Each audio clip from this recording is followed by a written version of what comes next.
Welcome back, ladies and gentlemen. This is Knack. We do have that live tournament action coming at you, and this is ALT-Stracraft's Open Arena. We have got the finals now. It will be a best of 5. Zerg versus Terran.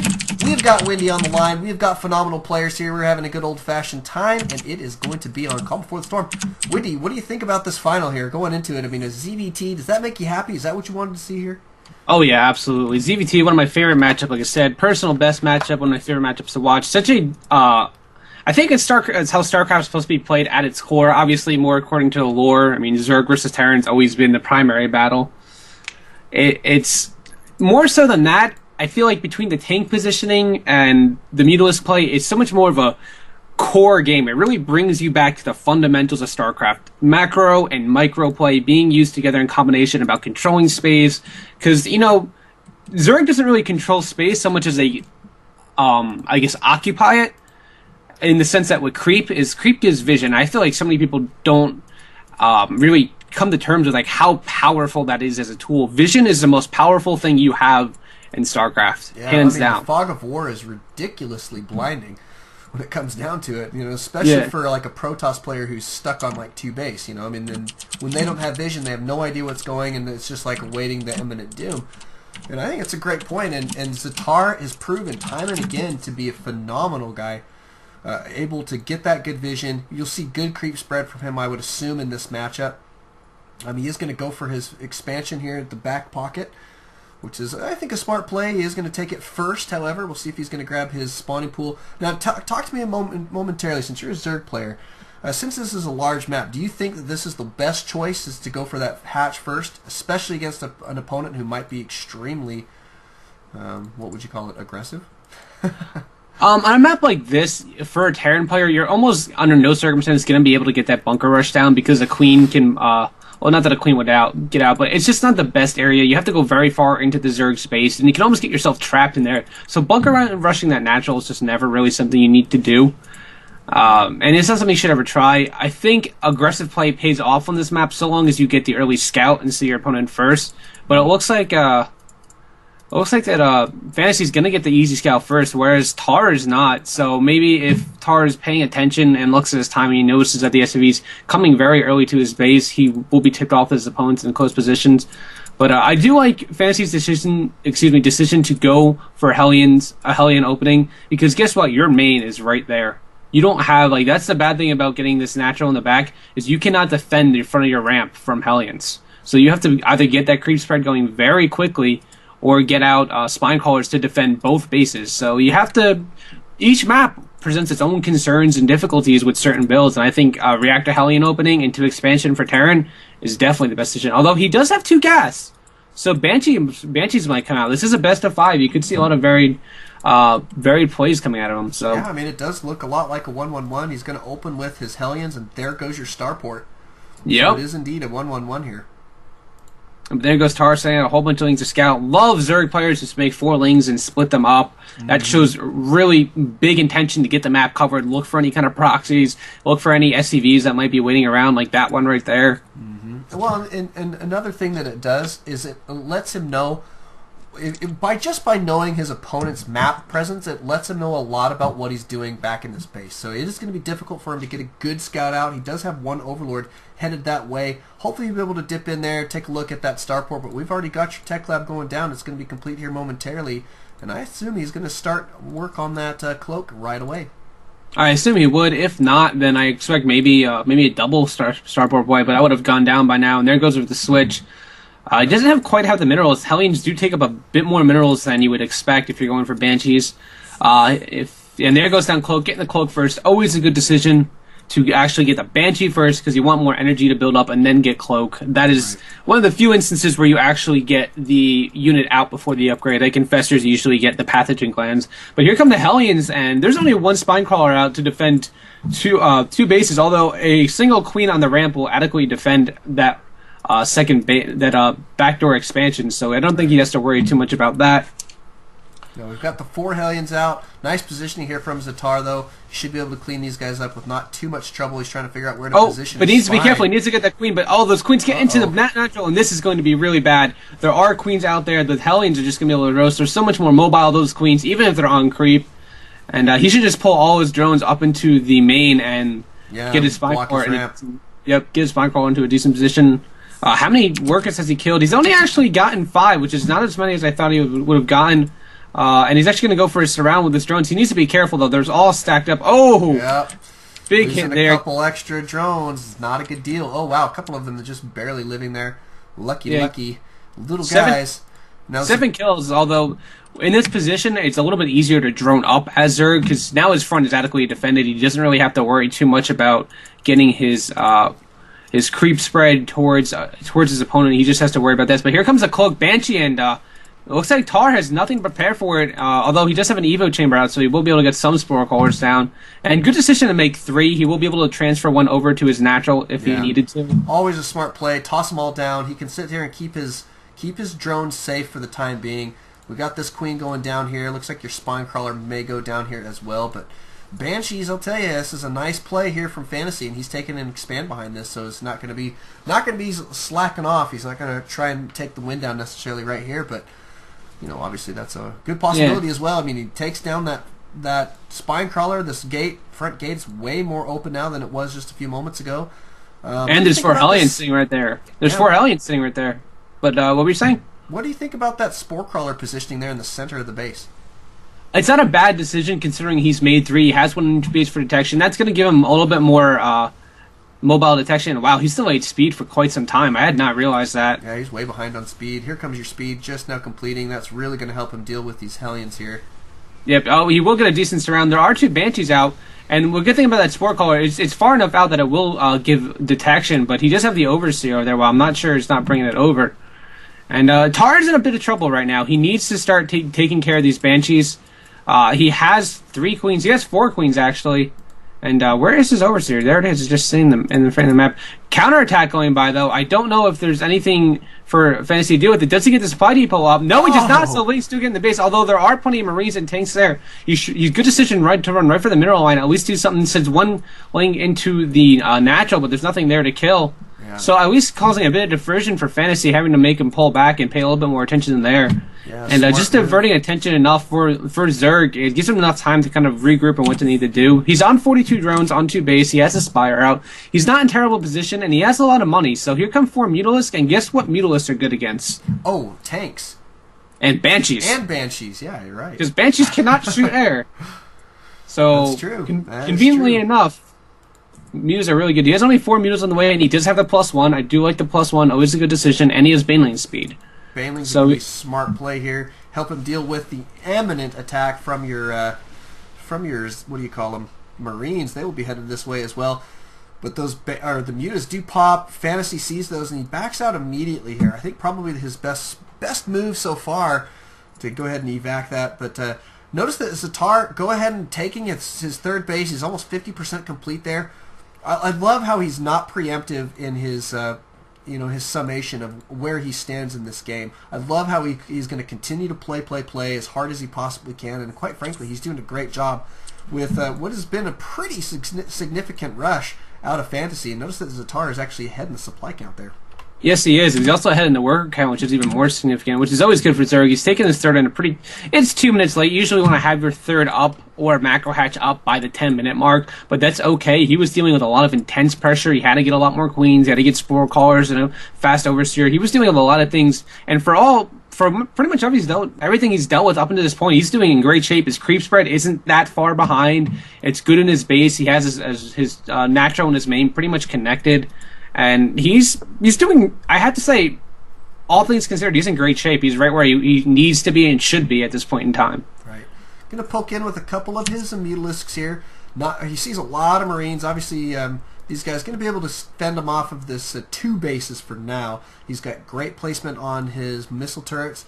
The trouble here is for Fantasy is taking a 3rd is going to be a little bit more difficult. He's already got that 3rd orbital command complete. He's going to go ahead and fly it out right now, and I would like to see sCztaaar keep pressure on this. If he can keep Fantasy from taking the 2nd base, it'll really serve him well. Otherwise, we're going to have to see sCztaaar take a couple more bases here in the next few minutes. Yep.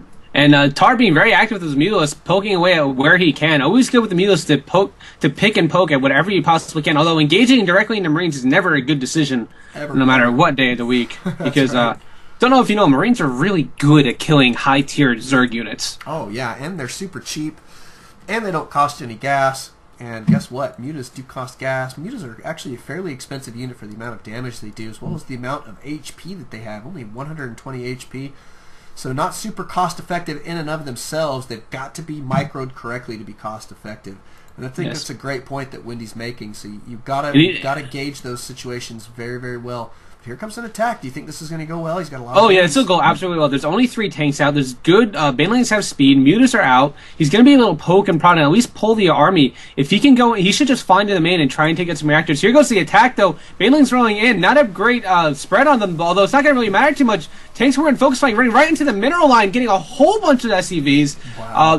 Just tanks and Marines left. More Banelings running up into the main of Fantasy, and this might be game right here if those Banelings connect, and he does run away. A few of them doesn't get any more. He does get, how many workers did he get in total? Only 13 workers going down, but pretty good win, and was Fantasy a little bit confused perhaps. Yeah, he seems to be, but I tell you, that wasn't too confusing from my side. I think I saw sCztaaar just roll into that base like he was owning this game, and he appears to be headed in for yet another round 2. Yeah, good idea to keep aggression up. It's really good always as a Zerg player if you can follow up more aggression, although maybe that might be too much. Only 4 Mutas left now. Yeah, 2 now. Careful. And that's not good. Zerg needs to retain those Mutas. Lings and Banelings are easy. They're expendable. That's their purpose. Right. But Mutas, you need to retain those.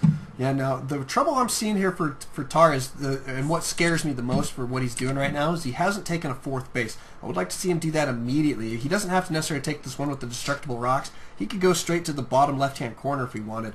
That would be just fine, because his opponent at this point is not mobile enough to move down there to take out a base. And so Tar, I think, needs to consider taking at least a 3rd at this point. He does have that macro hatch, which will be helpful, but it's not enough. He really needs more mining here in just a few moments. Got to consider that his main is about to be mined out, so taking another base here is imperative. And Fantasy now moving into the center of the map with a pretty scary force. I don't think it's going to be enough, but I actually also don't think that he's really going to go for an attack here, to be honest. I think that he's doing this to try and scare his opponent into just producing a lot more units, keeping him out of the economic style of play that he has had thus far. So I don't know. We'll see if he's backing out indeed for just a moment. Yeah, it was a bit of posture. He doesn't have enough tanks with his composition. Only a single tank in there. While Banshees are good for harassment during engagements like that, they're only really good if you're aggressive. They're not so great on the defensive end because they really just don't have the DPS to take out units like Lings and Banelings because they just don't deal well with mass units together. They're good at picking off individual units for the sole purpose of either depleting economy or hard countering something like Siege Tank in a TVT matchup. And I think what he really should have done, what Fantasy should have done, is just pushed up a little bit with maybe 5 to 6 Marines, scanned, and cleared out a whole bunch of creep. I think that would have been a better decision. And there goes the faraway base. Now, this is where the Banshees come in handy. He will be able to take out this expansion in due time, although that I don't know why that Marine is, or that Banshee flying away. It looks like the Mutas are coming over. And this is why taking faraway expansions and Mutalist play are so smart, because if your opponent tries to go over there and pick it off with any amount of units, sans their whole army, they send the whole army there, you just go kill his front. That's right. Because he's not going to have an army there. He sends a little bit of army, well, you just send your Mutalist over and they'll take care of it, no problem. Easy peasy. Now check out all your Baneling bombs we've got planted here in this in the creep. Oh my god. But he's got some Baneling bombs set up here and there. I'm living this pretty good. Now, we did see the scan go down. He did reveal, I think, at least that one Baneling there. So he will know I would say at least those 2. Yeah, he'll know to at least look for him. So that was a good scan there. Muta's poking back into the backside of this main. They do stall production on that factory for just a few moments.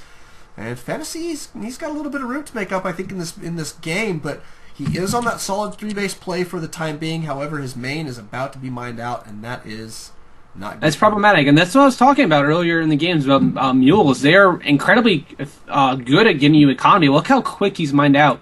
Zerg is also mined out in his main as well, but he's been on 3-base much longer than the Terran has. So it just goes to show the effectiveness, like how mules do have their drawbacks.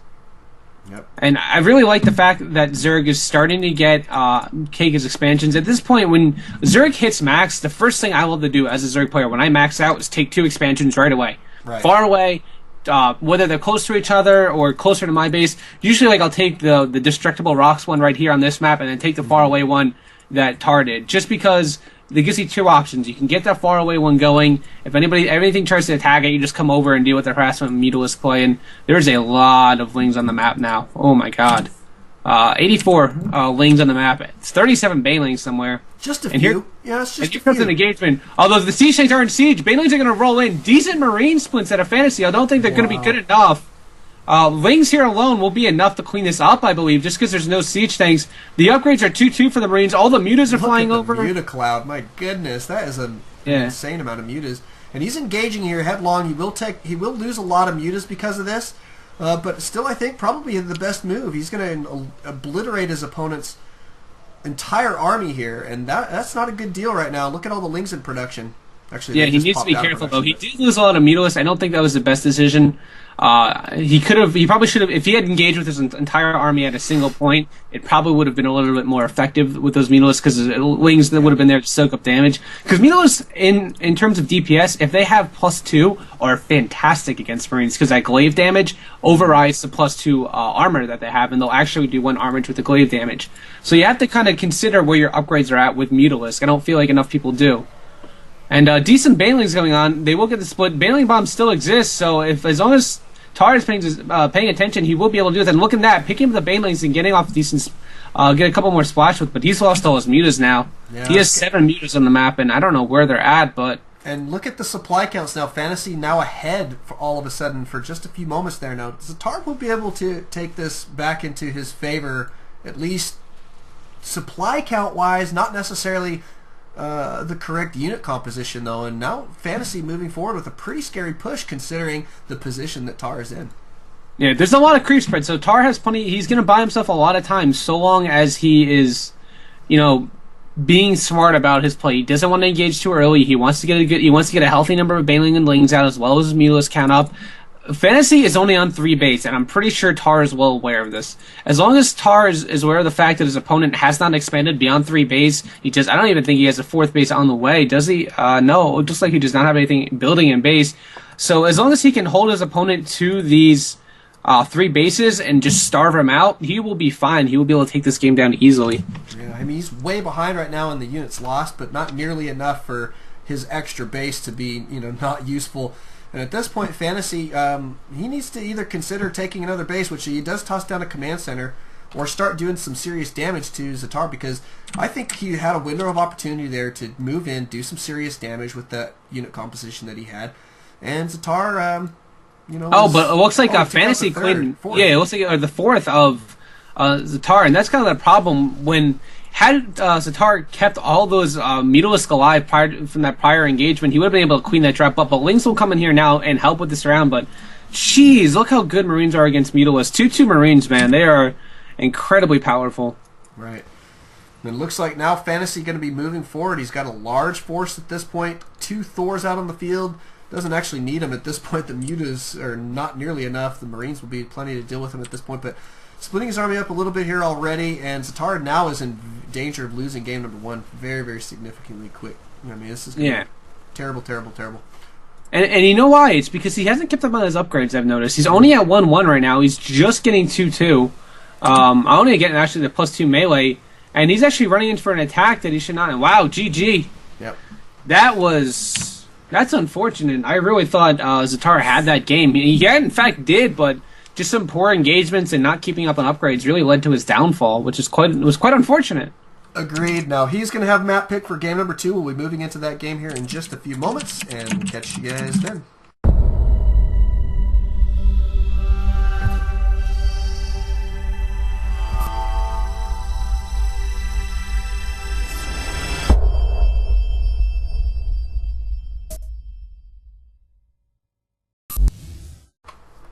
Welcome back, ladies and gentlemen. This is Knack. We've got that live tournament action taking place now on MLG Shakur's Plateau. Wendy is still joining me here. That makes me super happy, super pleased. Wendy, how are you going? How's it doing tonight, man? It's doing pretty good, man. It's first day back at work for me. I'm sure you guys are well aware that I've injured my finger and was on disability for a little bit. But first full day back at work, and I have to say I'm happy. I'm happy to do things all day. I'm a very much go all day, go all night kind of guy, and to get home from work, barely have time to eat, and jump into some Starcraft, something I absolutely love. Yeah. Well, I mean, it's doing what's getting better. You've got your cast off, isn't that right? Yeah, like I was more of like a finger, my finger was like essentially a mummy, but Right. I guess it was like heavily bandaged. But I got that out, got the stitches out, so I'm a little bit more mobile. But And the working like bone a is the yeah, bones healing up pretty good though. the bone is healing. You know what's something really interesting? I found this out when a bone is healing from a fracture. At the microscopic level, your bone is actually shooting like strings of calcium and other like bone matter to the other fragment to bond it together. Well, that is It's interesting stuff. Yeah, it really is. We need a YouTube video of that one, to be honest. I'll I'm have go to check work that something one out. Yeah, but I have to say, working with a fine gentleman like yourself makes these things so much more enjoyable. It's never a bad time or a boring or anything negative working with you. So I do have to thank you for letting me do this with you. Without you, this would never happen. Alt-Stracraft would never happen. Well, But looking at our here players, for fantasy, man. double Macarax. I love a player. Barracks He coming out. he is MVP junior, man. He is just like, he knows that aggressiveness against Zerg pays off in spades. Yeah, it does. It absolutely does. You don't want to allow them to get up and running. But, honestly, he did so well in that late game, I think, in game number 1, where he's a versatile player. He doesn't have to just be super, super aggressive to win games. We've seen some great stuff out of fantasy this evening. sCztaaar with a little bit late there on the spawning pool, even considering that he went for his hatch first. So this is going to be dicey, I think, moving forward. He's got 2 racks worth of production of Marines now coming his way, so it's going to be dicey. Yeah, and Tar didn't scout either. All he knows is his opponent's in the cross position, and that could be really, really bad. And don't forget that SCVs only have to scout a lot less than Zerg does, because they only have to go up and see if there's creep there. Zerg will have to go all the way into the base just to make sure there's no like supply depots or double proxy going on. So you have to consider the little advantages that Terran has. And there's already 4 Marines out on the map. I'm sorry, only 3, as well as 2 SCVs and a third one in the main. You can see that Tar is slightly tipped off. If he was smart, he would definitely build a spine crawler right away, as soon as they possibly could afford it. Maybe cut a Ling or 2, or even cut that second queen to get it. And bunker on the low ground. Wow. Interesting play. Now, this is a very passive-aggressive type of play in a lot of respects. Tar does see it, though. Yeah, he's got vision of that, doesn't he? Yeah, I'm checking his vision right now. I'm holding down the V key, and you can. It. Yeah, I think he saw it with that Overlord. Here comes your second bunker. It will be on the high ground this time, a little bit better position there, I would say. But it will be easy to defend once this bunker on the low ground is complete. Yep, and 2 spine crawlers going down. Finally, Tar realizing what the situation he is in, and all he can really do now is just kind of buy time. He needs to get all his drones back up into main and mine optimally there. Like, that's your best circumstance as a Zerg player, is to get 16 drones out, have 16 drones for as long as you possibly can stand to bear it, and then use your queens and spine crawlers to soak up damage from these bunkers and Marines. Right. And just have it mined from main. Don't worry about mining from your natural. It's not that crucial. Right. You can make he up. does exactly that. He moves his drones up to the high ground. He is going to position this spine crawler here fairly well. He needs to take care of this. Late. That's okay. Yeah. He'll be okay. He'll be in range of the bunker. There are SCVs to repair it, though. He's getting out a decent number of Lings. Don't forget that if Tar holds this off and he doesn't lose the hatch, and he doesn't lose too many drones, and he doesn't lose both his queens, he will be in great position compared to Fantasy, just because of the amount of economy that Fantasy sacrificed to do this. Yeah. It's very, very cost inefficient to do these kind of rushes and not do enough damage. Although he is inflicting significant damage. Only one workers down. Both of the queens there. That is really going to slow Tar down here. And a lot of Marines still out on the field. He's continuing to stream these guys forward, but it looks like this bunker is finally going to go down here, potentially. No, 2 SCVs actually outdo 1 spine crawler, which is amazing. Oh, that's and I really hate it's hard to GG out of this. I hope he knows he's not in that terrible position. He just has to play smart here. Yep. He just has to be patient. Zerg is definitely the race of being patient. Although Fantasy, man, it's just that aggression he is putting on is unreal. Yeah, and I mean, the hatchery is probably going to go down. Wow. What can I say but really, really well done there. Yeah, and if had Tar been getting gas behind this and had Zergling speed, I would say maybe he has a chance of winning, because he would be able to rush up into the main and do some kind of damage. to maybe be like catastrophic damage. But it looks like he's going to stick it out. I like this decision. His opponent is only has his command center about 75% done, so it's not impossible for Tar to get back into this. It is going to be very difficult, though. Right. He's got a lot of work to do in this matchup, but I mean, it's definitely doable. We've seen some interesting things out of Tar before. He's just one of those players that you can't count out of situations like this. I mean, this is still a winnable situation in many regards, and you know, and Tar is one of those guys that wouldn't surprise me to see him take it down here. Yeah, he could pull an ST right now. He could lose the hatch and come back and win. I've seen it done before, but from lesser players, and it's really just about how you manage your play and what your mental game is like. And this is a smart decision. He saw a little bit of vulnerability. He picked off 2 Marines for essentially for free, although he might lose his hatch again. And if he has to cancel his hatch for a second time, that will be the game. I really don't see. He's stockpiled so many resources. I can't believe it. It's actually unreal how much money he has banked up right now. And he just doesn't have a way to spend it. He's got this 1 hatchery, but he still has not had a queen up here for the entire time, really doing enough inject larvas. It's back and forth, trying to defend and trying to inject larvae at the same time is not super efficient. And so, yeah, I mean, I'd like to see him get either just macro hatch, even at this point, is going to be helpful. But going to try once more down here on the low ground. He absolutely must do that at this point. The good creep spread here is nice. And he did clean this out for the time being. He needs to go ahead and take out this bunker, though. That bunker, man, I'll tell you. That 4th bunker caused a lot of trouble.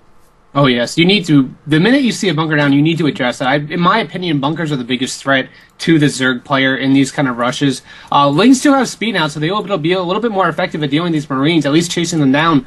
But not if you trail them in little bit by bit. And Fantasy is slowly but surely getting the upper hand in terms of the long-term game.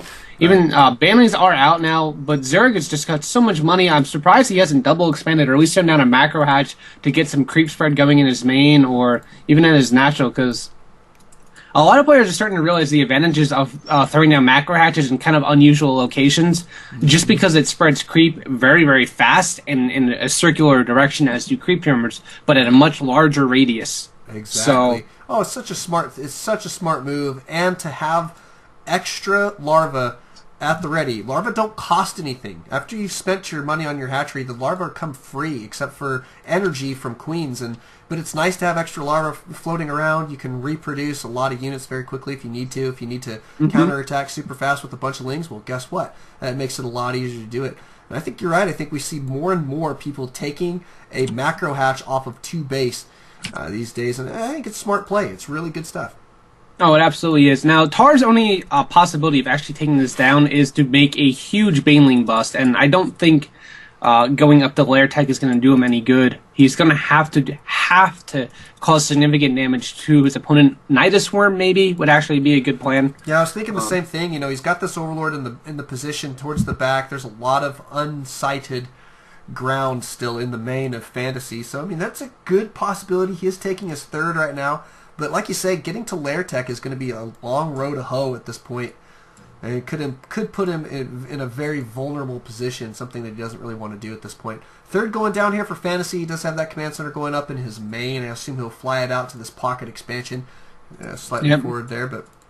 And 3rd has gone down for Tar as well, so he is trying to get back into this, and I think that says a lot about his play style. And it says a lot to Fantasy. It's like I think his Fantasy's intention is if I can take him down with an early rush twice in a row, I have game 3 sealed. I'm going to win it now, absolutely. The fact that Tar is staying in this, he's showing a little bit of tenacity, says a lot about his playstyle, and the fact that, maybe this guy's a force to be reckoned with. Maybe I cannot rush him in that 3rd game. He might just be a bit too prepared for it, and it might actually cost me the game. So, doing things like this, staying in games where it looks like a loss, and you can actually see that Fantasy isn't putting on any more pressure, and in StarCraft, the more berth that you give your opponent to come back into a game, they will come back and they could very easily win if you give them too much room to breathe. Yeah, I agree. And he's not putting on tons of pressure now. He is sending out a Banshee out across the map. What was what did he get here? It's the laser. I can't remember what it's called. The point defense to the laser. Or is it? It's the upgrade for the point defense drone, I think. High sec auto tracking. Is that the one he got? No. So that's the secret missile reactor. Anyway, he did get an upgrade out of his reactor there on the starport, and it was the second one. I can't remember what it's called. So if anybody can figure that one out for me on the live stream, you do get your name in the drawing. That'll be perfect. But here comes your Banshee, and there's not tons of AA here. Yeah, I have no idea what that upgrade is. He got Cloak is there. He still has some medevac there. Secret Missile. I think it was. Oh, it's the durable materials. That's what it is. Oh, it makes the what do you call them? The turrets last longer. Turrets last longer. Yeah, it makes them stronger. That's a good now, upgrade. Fantasy doesn't have any tanks with this, and if Tar is smart, he will get a lot of banelings out and just be able to steamroll through that Marine pack as long as he acknowledges. And he is getting a couple more banelings. He already has 9 in the field, 6 more on the way. He just needs to get in front of this force and cut it off. Yeah, they're going for the third. A smart play here by Fantasy. Knows that if he can deny this third, that sCztaaar is going to be so far behind that it's almost undoable at this point. But here comes your flank attack from sCztaaar. We'll see if he is going to be able to clean this up. But notice the Marine split. Wow. He should just sack the third, try to take out this Marine force as effectively as possible, and then try to Baneling bomb his opponent. And the counterattack's not a bad idea. I have to agree with it, although unless he has something that can attack air, I think Terran will be able to win. There is a planetary fortress at the third, too. It's not going to work. Banelings cannot sacrifice themselves on it too much. Tons of Marines here. Tanks are out, too, now, and the Marines have stim. 1-1 is just going to finish. I think Zerg is fighting an uphill battle that he can just simply not win. Good Baneling bombs going, Baneling hits going off at the front ramp of Tar, though. Yeah, we'll be able to clean up the force. Looks really sharp there. He's really doing a lot of multitasking now. But Fantasy on the solid 3-base play, like you said, I mean, this is an uphill battle that seems unwinnable. I mean, what do you think his go-to strategy is here? I mean, does he have to go for an attack at this point, or could he try and macro up again? He's going to go for another third. His options are limited. Taking a third again is probably his best option. I think had he had a bit more map presence, that attack wouldn't have taken out his third. And that's kind of a big resource that people also underestimate, especially if they're behind, is the amount of map presence you can have.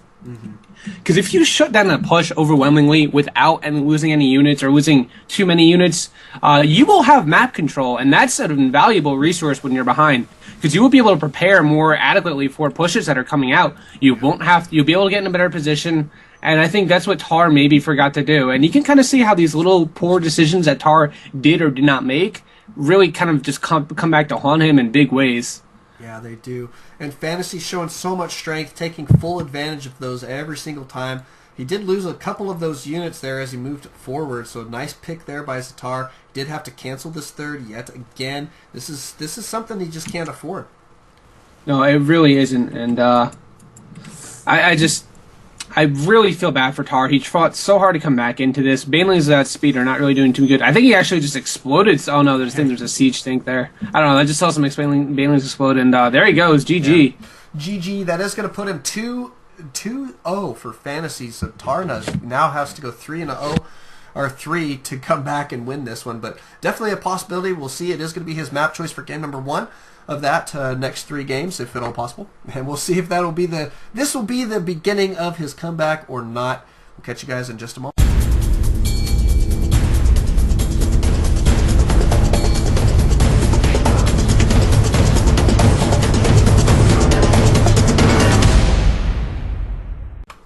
Welcome back, ladies and gentlemen. This is not game 3 of this finals match here going down. It is Terran versus Zerg, Fantasy versus Tar. We've got Wendy on the line with us still, and we're having a good old time.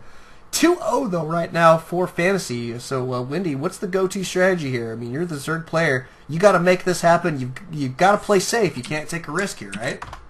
Gotta play safe. You really can't 6-pull on a map like Belshire Beach. It's too easy to wall off. You only need the supply depot and the barracks to wall off here. So 6-pull or 7-pull is out of the question. Terran can just get up too quickly, especially if they see it coming. Go-to strategy: be very, very, very aware of your map. Be aware of what a Terran is doing. Scout more than you usually would. I think my biggest piece of advice for any player, especially Zerg players: scout, scout, and scout. Scout more than you think you need to. Because, you know what, Overlord Speed is a great upgrade. I don't think people get enough in the mid-game. It's sometimes, if I'm not able to scout my opponent right away, or I can't get into his base, I will get Overlord speed actually and sacrifice an upgrade or delay my mutas or my Baneling speed to get out that Overlord, just so I can get out the speed and sacrifice Overlords to scout a little bit more effectively, and for drops. So you kind of have to realize that when you're down and out in this position, kind of like Tars, your best option is to play as super safe and as super aware as you possibly can. Right. Such a smart idea. And scouting just is such the clincher for the Zerg race in general. They've got to have knowledge of what's coming their way because their units tend to be less effective, pound per pound than all of the others. And so what that means for you is that you cannot be caught off guard. You have to know when it's coming, when the attack is coming. You don't want tanks sieged up in your face, etc., etc. And it's such a great advice that Wendy's giving. And I think that Tar, one of those players who's phenomenal, has had a little bit of trouble here with fantasy, and part of it comes down to his inability to scout at this point. So I'm hoping to see a little bit more of that. We do have double racks going down here for fantasy yet again, so he is going to put that pressure on once more. He's going to put this barracks down on the low ground as soon as it's complete, and I think that we're going to see that same type of deal. Mm-hmm. And I really think that Zerg needs to be more careful. He should definitely I can't believe this pool's just going down. Wow, I definitely would have thought pool before gas and then get your gas afterwards.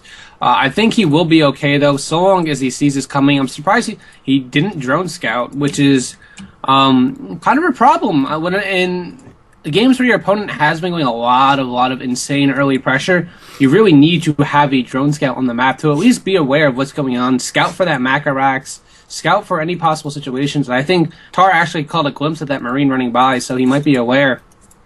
Pulling 2 drones to chase that SCV, doesn't want a bunker to go down. Any more SCVs on the way? 1 more on the way, 2 more on the way, as well as a couple of Marines being rallied over. And Fantasy is going to be putting on that aggression that he's put on pretty much the last couple games. Yeah, now he's a little bit slower on the draw this time, but as long as he does get that bunker down in good timing, he's going to be in great shape here.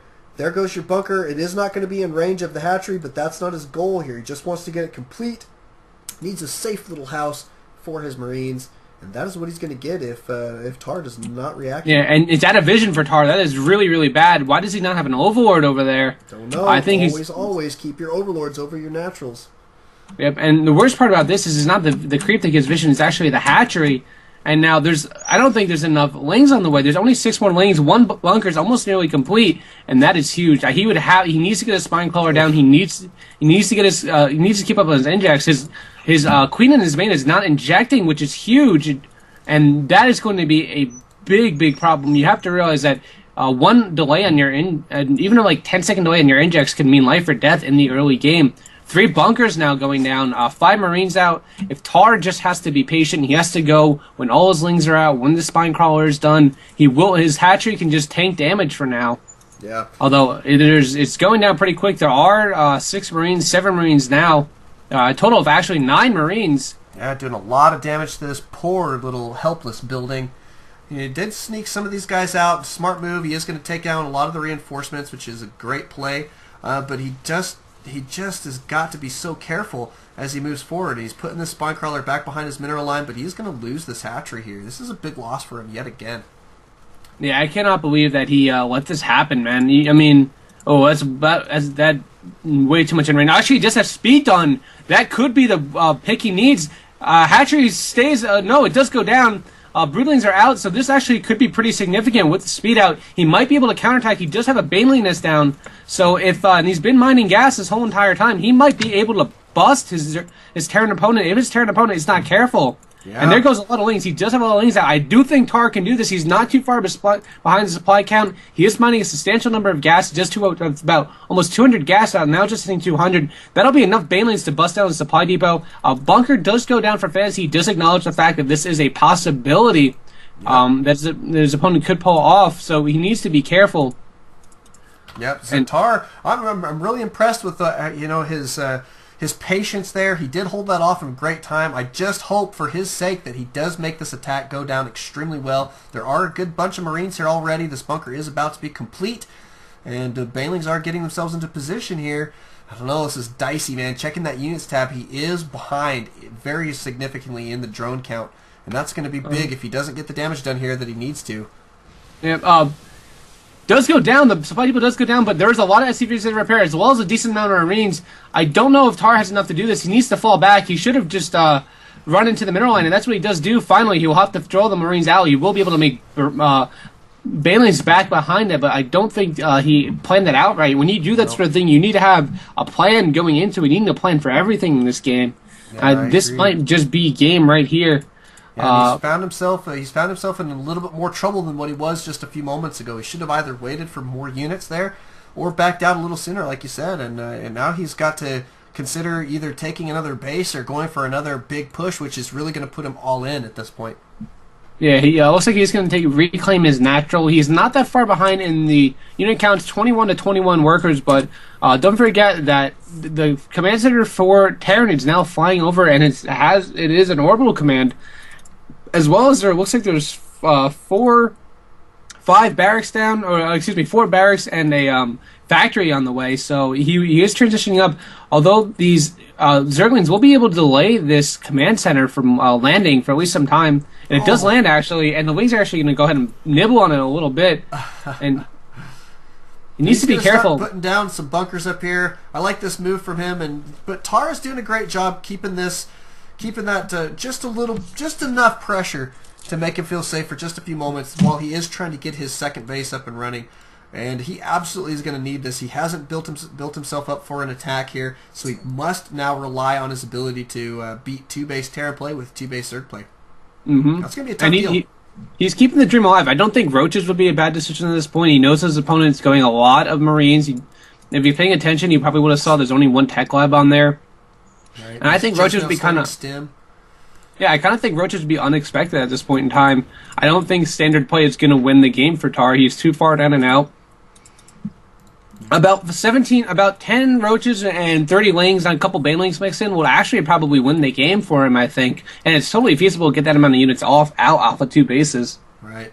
Now, he did get his second base up and running in a pretty big way. He's got that 1 spine crawler there for some static D, but not tons. I mean, obviously, he has to rely on his army at this point to carry him through. He is grabbing another an Evo chamber here and some more gas, so I am expecting to see him tech up, but I'm trying to figure out why he got this lair. Do you really think he's going to go for Mutaplay here? It's possible he could just go for Nidus Worm. I mean, he's getting the second Evo chamber. Maybe he's just trying to play standard out of it, but I think his economy is too far damaged to actually do it. Yeah, I agree. When you lose a hatch like that as Zerg, you either have to... What the heck? What is he doing? Why is he getting a second Baneling nest? Oh, I don't know. That has to be an error. You cannot get double... Yeah, that's a different one on me. Different. And here comes some Hellions. Hellions going to be able to pick off quite a few drones, so the pressure does continue for Fantasy here. And it's so tough for Tar to deal with this. It's just... I think that Baneling Nest is a sign. And Blue Flame is done too. Oh my god, I didn't realize Blue Flame was on the way. And he does get 1 Hellion surrounded, but man, they're just so good at dealing with everything. And now he's just realized a second Baneling Nest. I didn't even think Fantasy is what's up with the Baneling Nest. Has to acknowledge what is going on.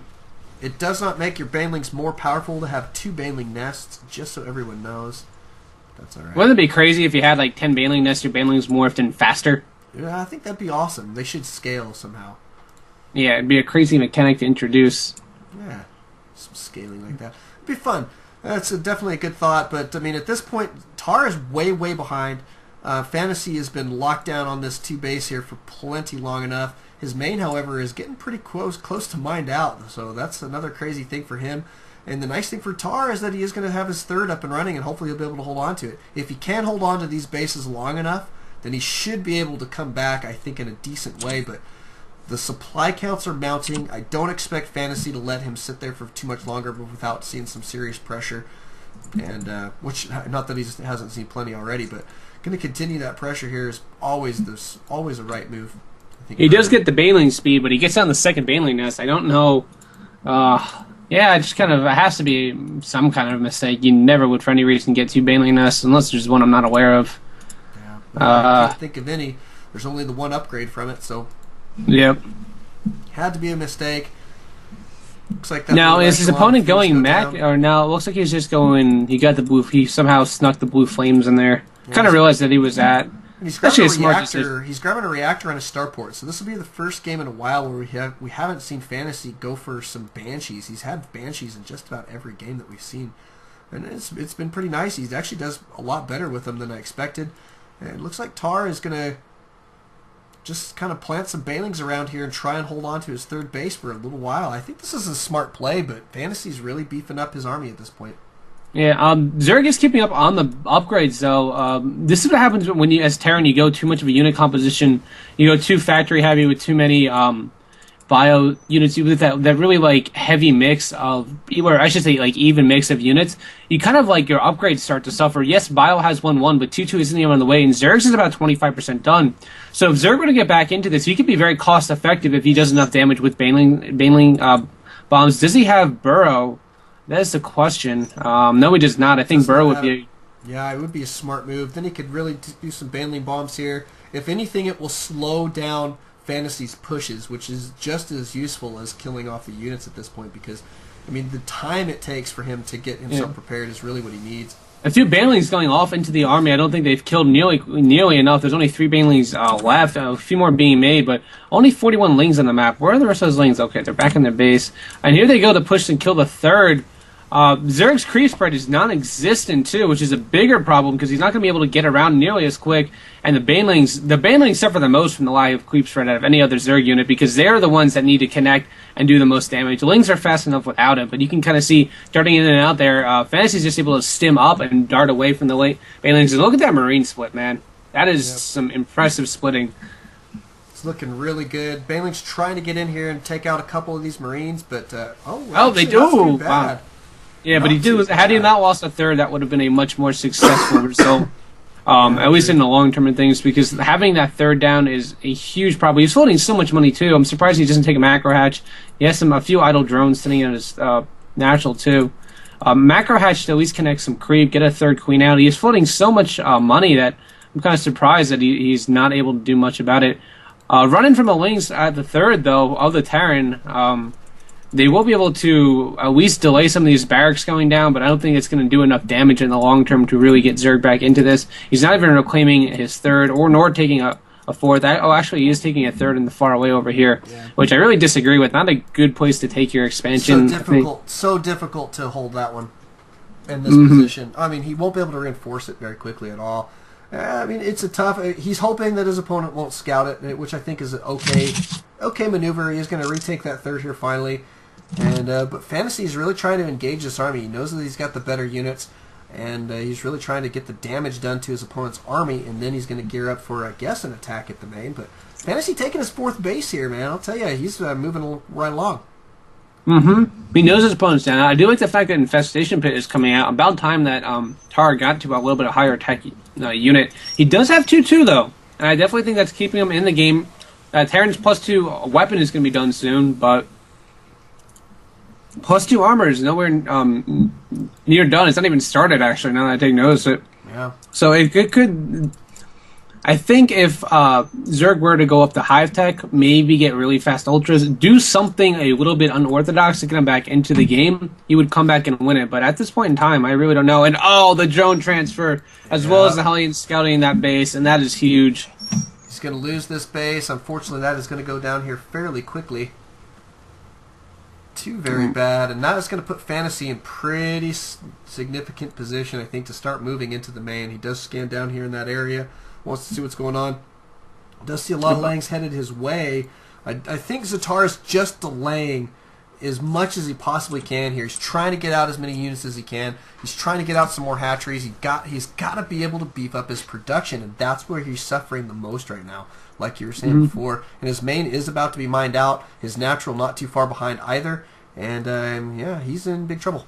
What can I say? Oh, yeah. He is just not in good shape. He hasn't been playing it accordingly. He had all possibilities to win this game. He just needed to do it a lot sooner than this. I mean, 20 minutes in, Infestors are out. They will get decent fungal growth. And in this kind of play, Infestors are great, coupled with Banelings and high upgrades. But I don't know. This is just too many units. GG, well played. And there you go. Our victor for the night will be Fantasy. Fantasy, very, very well done. He will also get an invite into the monthly tournament, the AGL, so super good for him. And but sCztaaar, you know, he does take home a $5 prize. Hopefully it will not seem to him as just a consolation prize. We do appreciate him coming out and playing, and in many respects he's still a winner tonight. Taking second place is a good deal, especially considering the brackets tonight. So thanks for everybody for watching. Thanks for Wendy for coming out and adminning tonight and doing some great casting with me. It's been so much fun. Any last words, Wendy? Message to everybody else. Anybody who's watching, these are open, and these are open tournaments. You can join them. We've run them 3 nights a week, right? Tuesdays, Wednesdays, and Saturdays, correct? That's correct. So you guys can come and play. You don't have to sit there and watch. Tell your friends to come watch you play. Tell your animal to come watch you play. Tell your iguana, your parrot, your dog, your grandma, your uncle, that cousin that's kind of creepy that did something weird at Christmas last year. Tell them to all come watch you play, because we want you guys to be here. We love having people to participate. I think Fantasy's team and sCztaaar's team, some of their teammates came out to watch them play tonight, which is always really nice. So make sure you guys are joining our tournaments, watching our tournaments. The more people we have, the better things we can do, the bigger things we can do. And we've had some big names. We had Chef play, DDE, Lobber, Gosu Poke Bunny. I Am Horror. Horror, yeah. Horror won the tournament on Wednesday, so yeah, Incredible Miracle Horror. But we are not joking. That he won one of our tournaments on Wednesday, so big names are coming out. We're getting there, guys, and it's thanks to you. And I'm seeing we're shooting up to 23 viewers just talking about it. That's good. And let's get into our dollar questions here in just a few moments.